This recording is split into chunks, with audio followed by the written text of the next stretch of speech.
IPL के 10वें match में एक दूसरे के आमने सामने होगी केकेआर और आरसीबी की टीम। गंभीर और विराट के बीच होगी टक्कर। आज इस वीडियो में देख लेते हैं कि किसकी स्क्वाड है किस पर भारी, किसके आंकड़े किसको नीचा करेंगे। देखेंगे आंकड़ों के हिसाब से स्क्वाड कंपैरिजन और जानेंगे कि भैया कौन कितना पानी में। चलिए दोस्तों शुरुआत कर लेते हैं सबसे पहले दोनों ही टीमों के बल्लेबाजी बैटिंग कंपैरिजन के साथ। सबसे पहले अगर आप अपनी स्क्रीन पर केकेआर के बल्लेबाज देख पाएंगे तो एक लंबी बल्लेबाजी तैयार करी है केकेआर की टीम में, लेकिन इस बल्लेबाजी की अभी भी धुरी है इनके दो तीन बड़े इंडियन प्लेयर्स नीतीश राणा, रिंकू सिंह और श्रेयस अय्यर। अगर ये तीनों में से दो चलेंगे तो केकेआर की बल्लेबाजी ओवरऑल पूरे आईपीएल में कंसिस्टेंट प्रदर्शन करेगी। अदरवाइज भैया केकेआर की बल्लेबाजी परेशान रहेगी। इसमें सबसे बड़ा नाम श्रेयस अय्यर का है, जिनके ऊपर रिसेंटली बीसीसीआई ने एक्शन लिया है, सेंट्रल कॉन्ट्रैक्ट से बाहर किया है। क्या कॉन्फिडेंस लेकर आ पाएंगे आईपीएल 2024 में, उस पर एक सवाल है। और कप्तानी कैसी रहेगी उस पर भी सवाल है। गौतम गंभीर मना कर चुके थे और गौतम गंभीर ने कहा था कि मैं नीतीश राणा को ही कप्तान देखना चाहता हूं, श्रेयस अय्यर को कप्तान नहीं बनाना चाहता हूं। तो कुछ चल भी रहा है केकेआर के खेमे में बैक साइड पर। अब आरसीबी को देख लेते तो भैया बल्लेबाजी में तो आरसीबी का कोई सानी है नहीं। विराट कोहली जहां पर हो, प्लेसिस जहां पर हो, अब तो पाटीदार भी इनके पास आ गए हैं, दिनेश कार्तिक भी इनके साथ है। बल्लेबाजी काफी सुदृढ़ है। विल जैक्स जो कि बहुत चल रहे थे इंग्लिश क्रिकेट में वो भी इनके पास है। तो आरसीबी क्योंकि विराट एक इतना बड़ा नाम है, इनको पीछे करना है, इनको थोड़ा सा गिराना थोड़ा सा मुश्किल हो जाएगा। तो आरसीबी की बल्लेबाजी के लिए तो थम्स अप है ही है और वो पिछले 15 सालों से रहा ही रहा है। अब थोड़े से आंकड़े देख लेते हैं क्योंकि आंकड़े पूरी कहानी कह देंगे, स्पेशली कागज पर तो कह ही देंगे।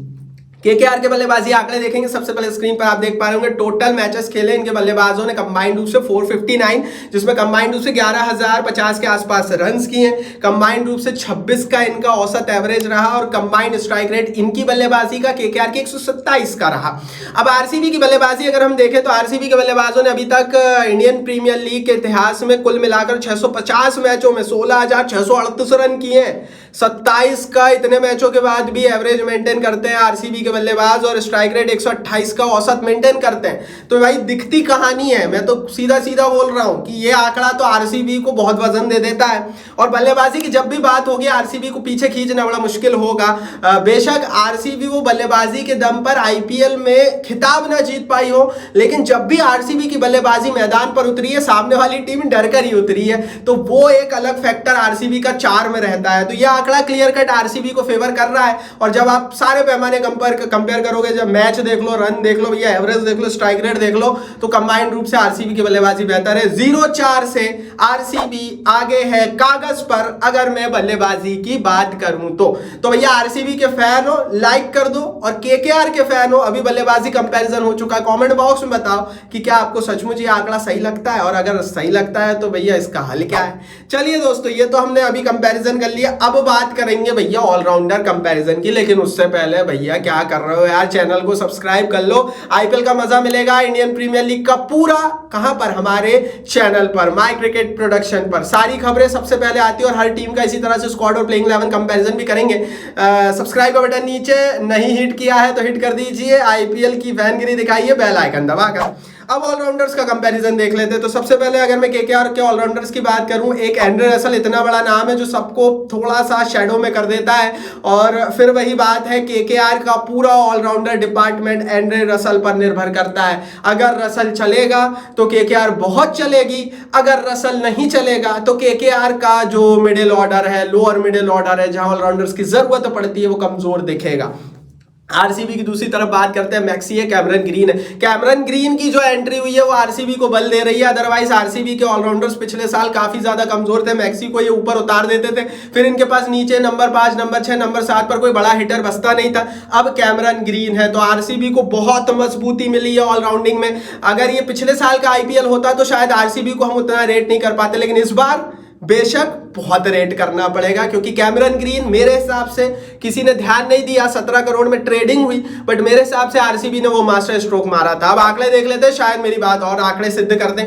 तो अब आंकड़े देखते हैं। केकेआर के ऑलराउंडर से अभी तक कुल मिलाकर आईपीएल इतिहास में 159 कंबाइंड मैचों में 3283 कंबाइंड रन्स किए, जिसमें कंबाइंड रूप से 104 विकेट्स भी निकाल लिए और स्ट्राइक रेट कंबाइंड रूप से 132 का रहा, 131.2 का रहा है केकेआर के, माफ कीजिए, ऑलराउंडर्स का। तो वही दूसरी तरफ आरसीबी के ऑलराउंडर्स ने अभी तक आईपीएल इतिहास में कंबाइंड रूप से 162 मैचों में कंबाइंड 2891 रन किए, जिसमें इनके कंबाइंड रूप से 72 विकेट्स है और कंबाइंड रूप से रॉयल चैलेंजर्स बेंगलोर के ऑलराउंडर्स का फिनिशर का स्ट्राइक रेट 144.6 का है। ये जो 144 का आंकड़ा ये बताता है कि आरसीबी के पास one of the best hitters हैं। अगर स्ट्राइक रेट ज्यादा है मतलब रन बनाने की कैपेसिटी माफ कीजिए, और तेजी से रन बनाने की कैपेसिटी रॉयल चैलेंजर्स बेंगलोर के पास बेहतर है। आंकड़ा क्या बताता है, कंपेयर आप कर लो भैया, देखो सीधी कहानी है। मैच के मामले में आरसीबी आगे, अनुभव ज्यादा आरसीबी के ऑलराउंडर्स पर, रन से ज्यादा केकेआर के ऑलराउंडर्स ने कंबाइंड रूप से किया है, वहां केकेआर आगे।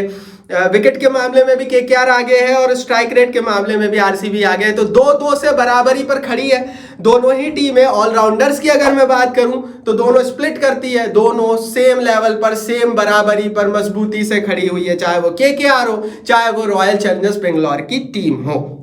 ऑलराउंडर्स हो गए दोस्तों और बल्लेबाज हो गए, यहां पर अभी तक तो आरसीबी आगे दिख रही है। अब गेंदबाजी के आंकड़े देख लेते हैं, क्योंकि गेंदबाजी के आंकड़े फाइनल पिक्चर बताएंगे, लेकिन उससे पहले टेलीग्राम पर ज्वाइन कर लो। गोल्ड गिव अवे होने वाला है इस साल के पूरे आईपीएल में हमारे टेलीग्राम पेज पर। यूट्यूब और टेलीग्राम के इतिहास में पहली बार कोई गोल्ड गिव अवे होगा। मैंने नीचे डिस्क्रिप्शन बॉक्स में लिंक डाल दी है, नहीं ज्वाइन किया है तो फटाफट टेलीग्राम परिवार का हिस्सा बन जाइए। 65-67 हजार लोग ऑलरेडी परिवार का हिस्सा बन चुके हैं। आप भी फ्री में ज्वाइन कीजिए और मजा लीजिए इंडियन प्रीमियर लीग के 24 घंटे की कवरेज का। चलिए दोस्तों अब गेंदबाजी देख लेते हैं। केकेआर की गेंदबाजी आप देख पाएंगे तो केकेआर की गेंदबाजी में हर बार बोलता हूं सिर्फ एक नाम के इर्द गिर्द घूमते हुए मिचेल स्टार्क है। इन्होंने 24-25 करोड़ रुपए इस खिलाड़ी को दे दिए हैं। इनके पास बाकी गेंदबाजी बनाने के लिए, कंस्ट्रक्ट करने के लिए पैसा नहीं था, तो ले देकर स्टार्क चलेंगे तो इनकी गेंदबाजी काफी अच्छी चलेगी, अदरवाइज इनकी गेंदबाजी परेशान रहेगी। काफी सेंट्रिक गेंदबाजी है और ये पूरे आईपीएल में इनको परेशान करेगी। दूसरी तरफ आरसीबी का भी कुछ इसी तरह का हाल है। अलजारी जोसेफ को 14 करोड़ दिए और गेंदबाजी में उनके इर्द गिर्द दिखाई दे रही है। एक अच्छी बात आरसीबी के साथ ये है कि इनके पास मोहम्मद सिराज है तो वो सपोर्ट करेंगे। स्पिनर के मामले में इनके पास कुछ नहीं है तो वो बहुत प्रॉब्लम करेगा आरसीबी को। केकेआर के पास स्पिनर्स है, भले ही वो वरुण चक्रवर्ती हो, भले ही वो सुनील नरीन हो, सुनील नरीन उस तरह के फॉर्म में ना हो पर है तो वो प्रॉब्लम है आरसीबी की। आंकड़े देख लेते हो और पिक्चर क्लियर हो जाएगी। सबसे पहले केकेआर के गेंदबाजों ने अभी तक आईपीएल इतिहास में कुल 312 मैचों में कंबाइंड रूप से 322 विकेट निकाले 8 के इकोनॉमी रेट के साथ। आरसीबी के गेंदबाजों ने अभी तक आईपीएल इतिहास में 338 मैचों में 236 विकेट निकाले 8 के कंबाइंड इकोनॉमी रेट के साथ। तो किफायती की बात करें, इकोनॉमी रेट की बात करें तो केकेआर आरसीबी के ऑलराउंडर माफ गेंदबाज बराबर है, लेकिन भैया अनुभव है ज्यादा आरसीबी के गेंदबाजों को, जस्ट बिकॉज मोहम्मद सिराज वहां पर है। लेकिन विकेट ज्यादा निकाले हैं किसने केकेआर के गेंदबाजों में। एक से बराबरी होती है गेंदबाजी में, दोनों ही टीमें बराबर लेवल पर है क्योंकि इकोनॉमी रेट दोनों का ही बराबर है। तो ये ओवरऑल था, वही पूरा कंपैरिजन कागज पर कर लिया। फिर बोल रहा हूं मैच में क्या होगा ये हम नहीं बता रहे हैं, हम कागज पर दोनों ही टीमों के आंकड़ों को कंपेयर कर रहे हैं और ये देख रहे हैं कि कौन कितना पानी में, कौन आगे कौन पीछे। और ये आंकड़ा बताता है कि 3-7 से आरसीबी आ गए। मतलब कह सकते हैं हम कि कागज पर तो आरसीबी जीतेगी आईपीएल का 10वां मैच, जब ये दोनों टीम एक दूसरे के आमने सामने होगी। आप बताओ कौन जीतेगा, आरसीबी या केकेआर? अपनी राय कमेंट बॉक्स में लिखो। आरसीबी के फैन हो वीडियो को लाइक करो, केकेआर के फैन है तो कमेंट बॉक्स में अपनी फैनगिरी दिखाओ। इस वीडियो को लाइक और शेयर कर दो अपने हर एक क्रिकेट फैन के साथ, और सब्सक्राइब नहीं किया सब्सक्राइब बटन नीचे हिट करके बेल आइकन दबाओ।